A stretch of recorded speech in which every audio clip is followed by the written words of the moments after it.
speak a few words, and we'll turn it over and let Brother Jason come. You speak more too after you go on. That song that Brother Donnie sung is a very true song. God is just as far away as you pushed him tonight. Yes, sir. And he's just as close as you want him to be. And I realize that God doesn't owe me anything, but I owe him my whole life. Lord, help God, we pray. Very thankful that God's blessed us to gather back in the way that he has.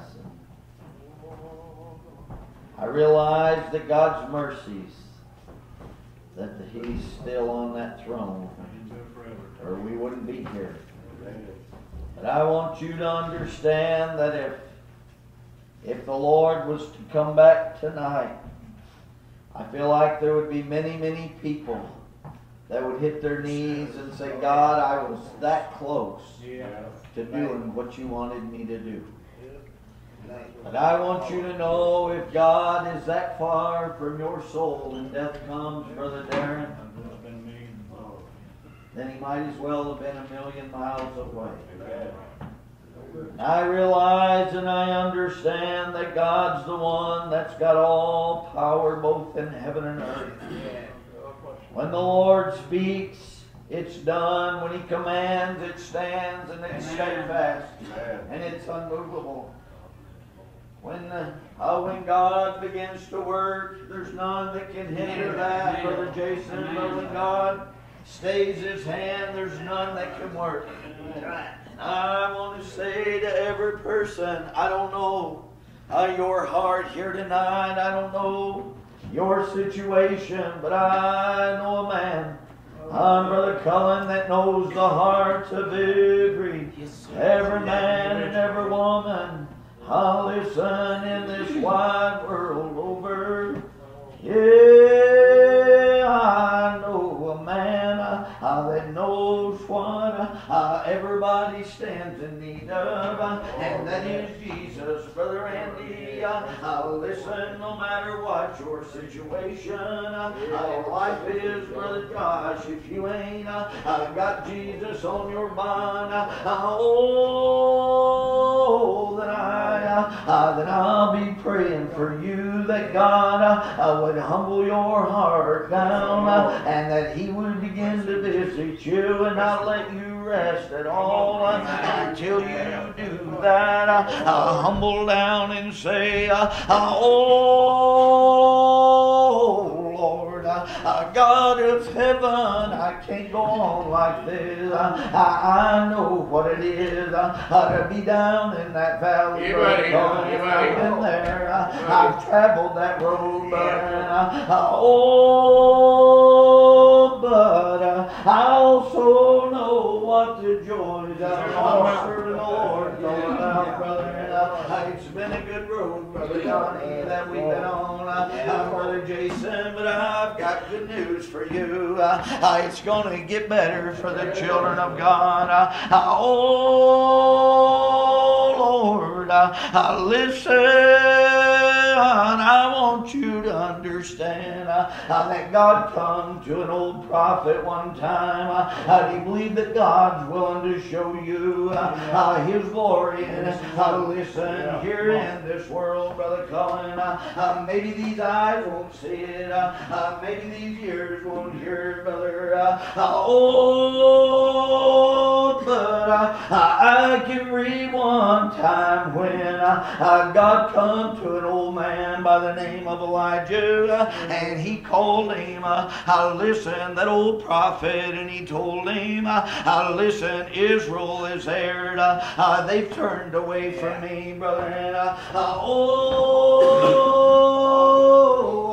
Elijah, the king of Israel, he's turned the hearts of the children away from following me, and he set up an idol, brother, in a big statue that everybody was to pray to by the name of Baal, brother. And you know what, men and women today, they'll say, well, we ain't got an idol, God. I got news for you. If you're not calling upon the God of Abraham and Isaac and Jacob, Brother Lyndon, then you got a God of this world here, and you need to get rid of him, brother. But listen, God called Elijah and he said, I want you to go down to King Ahab. I want you to prove to them today that I am a living God today. Listen to me, and you know what? Listen, Elijah, he began to move and he went down. And listen, and when he first seen King Ahab, a man that was a wicked man, Brother Donnie, King Ahab looked at him, Brother Jason, and he said, are you the prophet that's troubling all of Israel today? I love the words that old preacher said. It's not me that's troubling Israel, but it's you and your father's house. You've turned the hearts of the children away from God, and you've set up an idol here. But listen, God has sent me down here to prove who is the living God today in our land.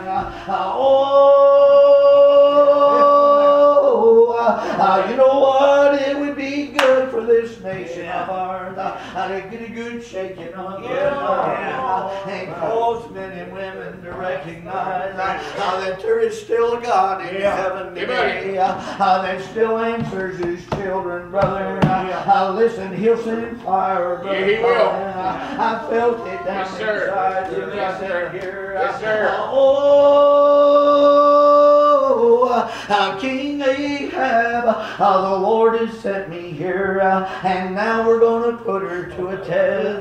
Listen, you get all your prophets of Baal, and you bring them up on the mountain. Listen, bring all the children of Israel together, and we're going to prove who is the living God. Sometimes, brethren, we need to separate them a little bit and let them understand you ain't going to fall, trip and fall into the way of the Lord. You need to choose it on purpose, Brother Andy.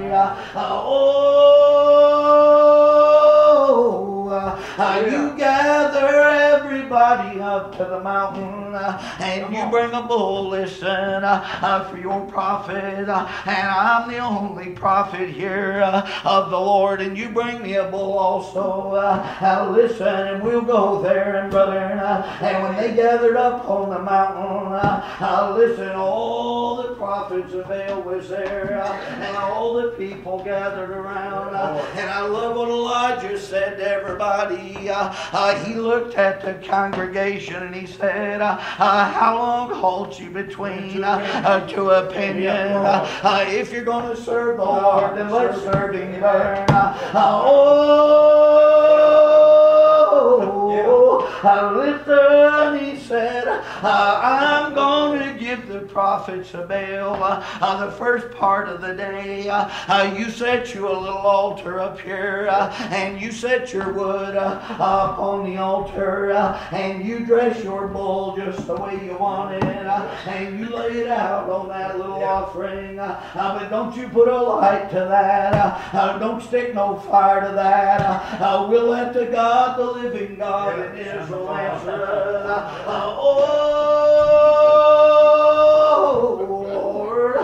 They set everything up the way they wanted it. They got their little offering. They got their altar built. They cut their bull up and they set it out. And you know what? They began to call upon Baal. They began to call, brother, and they called and they called, but Baal never answered. Listen, all the way up to noontime, and Elijah began to ask them, maybe your God is going away on a journey. Maybe he's asleep. Maybe he's talking to somebody else. Come on now. Oh, Lord, I'm glad no matter where I'm at in this world, I'm glad that no matter what the case is, I've got a God in heaven that'll hear me when I bow my knee, and I bow my heart to Him, Brother Willie. Listen, and when they heard Elijah making fun of them, they took their own knives and they cut themselves, and they let their blood pour out. I got news for you today. There ain't no blood of man that's going to help anybody. But I know the blood that everybody needs. No wonder them soldiers and all them people around and about Pilate and the judgment hall. When Pilate tried to release Jesus, listen, and Pilate said, let him be released. And they said, no, crucify him. And Pilate took a little basin of water and he began to wash his hands, and he said, I'm free from this man's blood. And they cried out and they said, let his blood be on us. Oh Lord, then people's going to cry that same cry again. Jesus, let your blood be on us. But you know what? If death comes, listen to you, and you ain't repented of your sins, it'll be too late for you. But here's what Elijah done.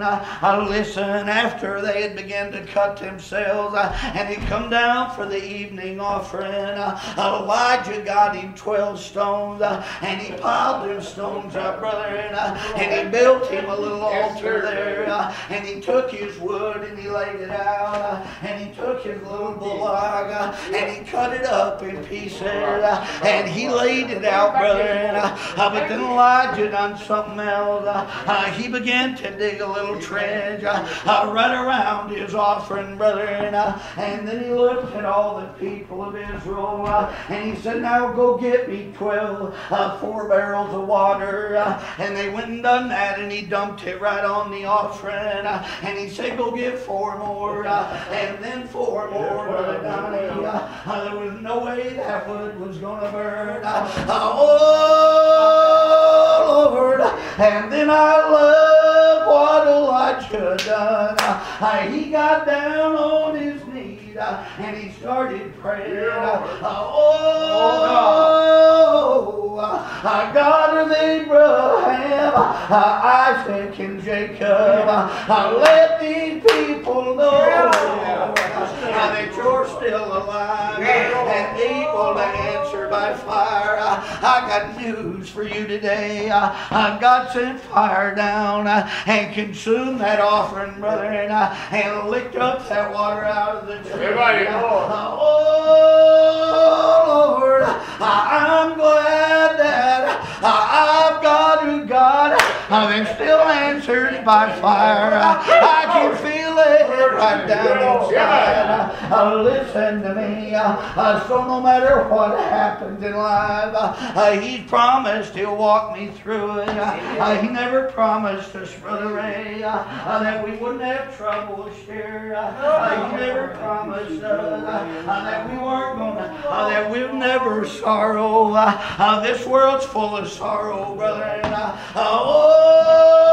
But I've got my eyes on another land, and that's the land that I'm heading to, where there won't be no more sorrow, Brother Jason, where there'll be love and peace. You ain't got a promise. I've seen another day in this world. I'll tell this, and I'll get out of Brother Jason's way. But listen to me. When I first moved out here, listen, in 1994, I moved down from Michigan. Listen, and I got me a little part-time job. I was teaching over in Floyd County at the Garth, a vocational school, Brother Donnie. I know most of you just heard that. Oh, Lord, But listen, I was teaching there. I taught there for about 4 weeks straight. Listen, the end of the school year was there. And listen, and a couple of the young boys, they came up to me. Listen, I tried to do more than just teach them about machine shop. I tried to set a good example. And a couple of them boys, Brother Donnie, they came up to me and they said, Mr. Newsom, we heard that you're a preacher. Listen, I said, boys, sometimes I guess I am, and sometimes I sure make a failure. And one boy spoke up, a 17-year-old boy spoke up, and he said, Mr. Newsom, Mom and Dad has never taken me to church. I've only been when there was a funeral.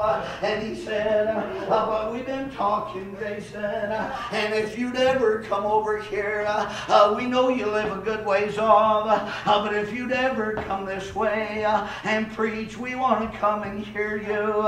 And right in that little classroom, I walked them over to a little window, and I said, do you see that little red brick building down there? The Left Beaver Church, Brother Ray. I said, if you boys will meet me there Sunday, I'll plan on being there. Listen, they said, we'll meet you. Brother, you're talking about causing me to begin to pray. Lord, school is letting out. I'll never get to see these boys again, maybe. And I began to pray on Sunday morning, Brother Willie, I was sitting right up on the stand, and I seen a car pull up, and one of them boys got out, and he come and he sat down in the back seat, and the car drove away, and I went back there to him. Listen, his name was Cameron. Listen, and I said, Cameron, it's good to see you. He said, Daddy dropped me off and went back to bed. Oh, Lord, I began to pray, Lord, will you give me the word that needs to be said? And I feel like if God ever blessed me, Sister Renee, He blessed me that day. I preached my heart out, and you know what? School let out 10, and I've never seen them boys anymore, but here's the sad part. Listen, our association, you know how the old regulars are. They all have associations, Brother Junior, and our association met. Listen, and it tore itself apart. I wasn't allowed to go back to that little red brick building anymore. They told us not to go there. Oh, Lord, but a few days after that, I got a phone call. It was Dexter Cameron.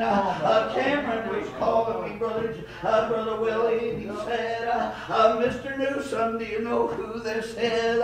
And I said, Cameron, I ain't been able to forget about you. And he said, sir, I heard something that day, and I want to hear more of it. Oh, Lord, how this world, can you explain it to a 17-year-old boy that I'm not supposed to go over to that church anymore? And you know what I done? I made up some excuses. I said, I'll find us a building. I'll find me a church, and I'll come over there.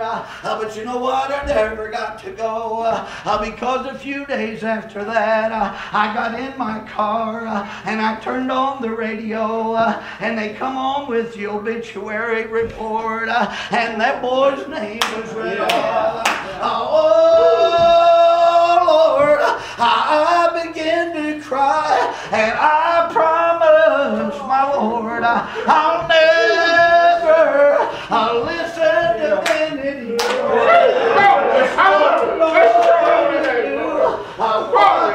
Lord called me to do. Listen, and I'm telling you what, brother, we need to be up and about the Lord. We need this spirit. Oh, how that could have been my children. How that could have been your your children. And what time we've got here in this world, we need to hold up the bloodstained banner of Jesus. And we need to preach a little longer, man. We need to sing a little louder. We need to shout a little more often. We need to be doing whatever the Lord bids us to do. And you know what? You need to be doing whatsoever the Lord bids you to do. If God is working in your heart, come home, and you can feel it, that's what you need to do. You need to obey it. Come home, man. I'll guarantee you one thing: the devil has never put it in the heart of men to ever give up the world and join the church. The devil has never done it. He won't, Brother Donnie. But I'm thankful that God is still working in the hearts of His children. And God is still working in the hearts of the disobedient.